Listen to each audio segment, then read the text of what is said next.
Guadalajara is one of the most beautiful cities in all Mexico, and especially its downtown. It's a beautiful place. If you are a tourist and you visit us of another part of the country or the world, you will fall in love with the beautiful thing that is it. And not only for its buildings, if not also for its gastronomy and the music. But also, if you live here, it's a nice place to spend a weekend in family. I'm going to talk about some of the most interesting places in all the downtown, so let's start. First, I'm going to talk about the cathedral. Known as the Cathedral of Guadalajara or Cathedral Basilica of the Assumption of Mary for more than 300 years. From 1568, Archdiocese experienced incessant growth. It was dedicated to the Assumption of the Virgin Mary in 1618 and elevated to the status of Basilica in 1939. Its architecture makes it one of the city's most valuable treasures. At the present, the cathedral is in danger. It has been damaged by the earthquakes of 1932, 1957, 1979, 1985, 1999, and 2003. Also, one protects in this enclosure image of Our Lady of the Pains of Christ of the Waters between others. Well, let's continue with the Degollado Theater. The name that the theater received originally was Alarcón. Later, it was chosen to change it into the current one into honor to its main promoter, Degollado Theater. The opera Lucia di Lammermoor was the first performance given in this theater in 1866. Its highly elaborate neoclassical style was designed by the architect Jacob Galvez. The fire boasts a marble sculpture of the goddess Fortuna, and its portico features a high relief depicting Apollo and the Muses. Then we have the Regional Museum. This Baroque building was first opened in 1758 as a seminary. During the Independence War, it served as the military quarters, and in the early 20th century it became a museum. The artwork pieces it shows including archaeologic, history, and regional art. Also, in here you can take a lot of beautiful pictures and learn about some history.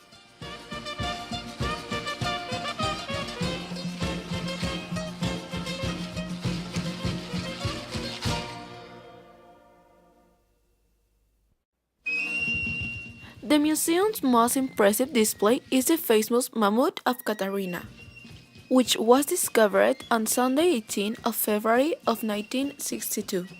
Its canine teeth pose in the ground since its weight cannot be supported by the iron structure, and a few light imitations put themselves in its place. In addition to the mammoth, the Regional Museum has an archaeological collection, the reproduction of a grave of shot of the occident of Mexico, and a painting Novohispanic.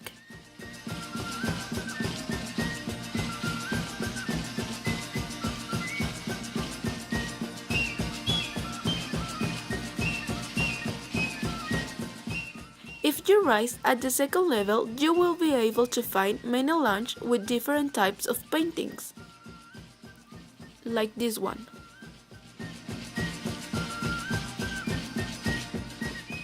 This was a painting that paid more my attention. Its name is An Allegory of the Carmelite Order. The values of this mural take root in the exit fantasy and the naivety with which the author combined elements of the medieval theme with the regional theme. This one also drew my attention. Its name is The Nuptials of the Virgin, emphasized by its correct drawing and good manufacture. Visit the museum. Inside, you can find a lot of different things. Okay, let's continue with the coat of arms. This is a shield of a Spanish form.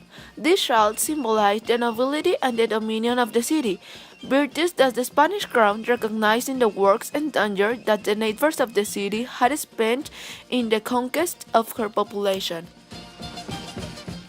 Guadalajara's coat of arms was created by the Emperor Charles V in 1539. It was still located near the edge of the canyon.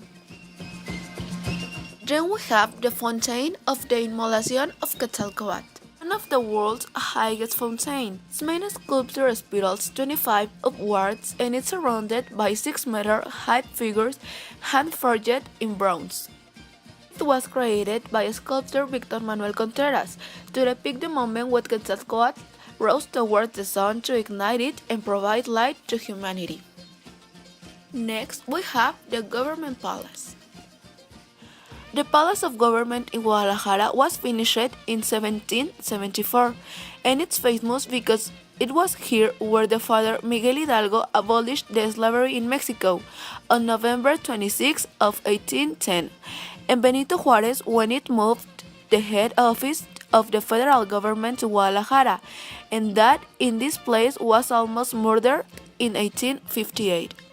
That reason in the walls, vault and main stairs, José Clemente Orozco painted a mural Lucha Social, with an impressive nobleman with the torch of the freedom in hand.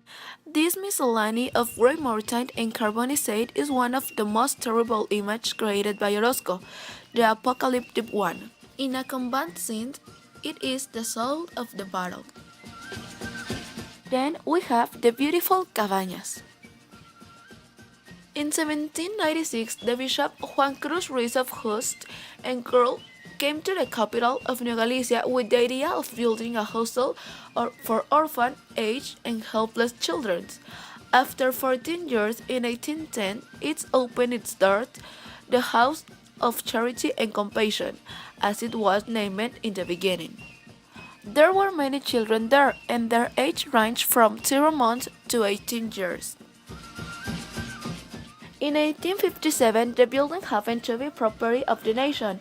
In spite of the conflict of the War of Reform, the institution initiated a long epoch of growth that it lasts until 1874. Thanks to the admission of the Sister of Charity who consolidated the project of the called Cultural Institute Cabañas and continued with the assistance work, and in 1997, for its architectural beauty and historical and cultural importance, it received the appointment of Cultural Heritage of the Humanity who grants the UNESCO. Inside of this beautiful institution, you can find wonderful rooms with many paintings, movies, history, and culture. It is an agreeable place to come to visit with your family. But the most important mural of this beautiful place is the Man in Flames, also known like the Fireman. It represents to the pre-Hispanic world its primitive rituals and sometimes bloody before the sacrifice of another human being, who were agreeing a society who was fiending to live under inflexible alignments that were removing in from the compassion and the homeless human feelings. Finished in 1939, located just 27 meters of the soil in the biggest chapel of the Cultural Institute Cabañas, Patrimony of the Humanity from 1997. It has a length of 11 meters long.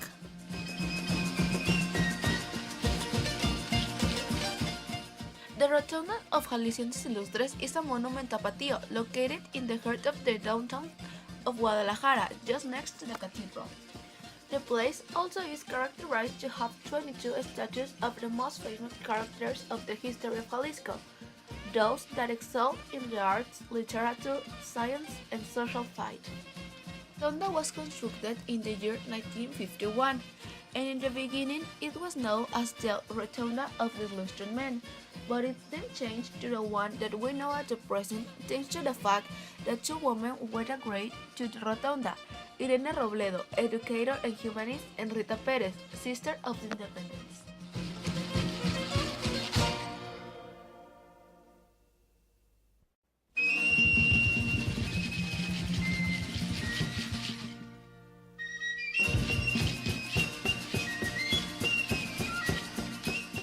Now you know all the places you can visit in your downtown. Hope you like it. Bye!